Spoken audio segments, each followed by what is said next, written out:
Maligayang pagdating sa Koronang Bato, isang nakatagong kayamanan ang nagtipunan na nag-aanyaya sa inyo ng isang paglalakbay sa kagandahan at mga kababalaghan ng kalikasan.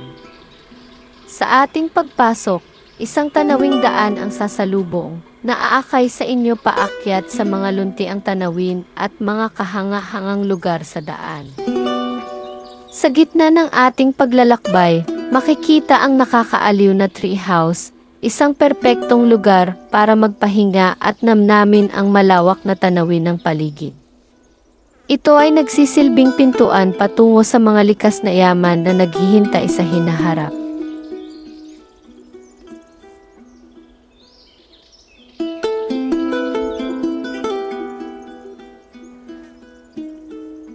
At ngayon, ang tampok na atraksyon ng Koronang Bato, ang kamangha-manghang crown-shaped rock formation o Koronang Bato.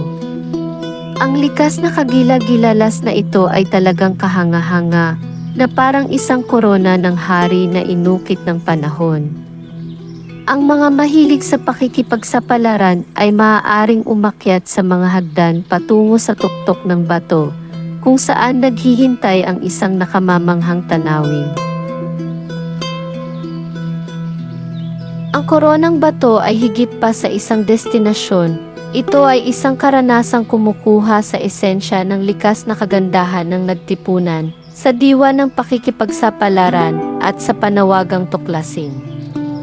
Halina't tuklasin ito ng personal.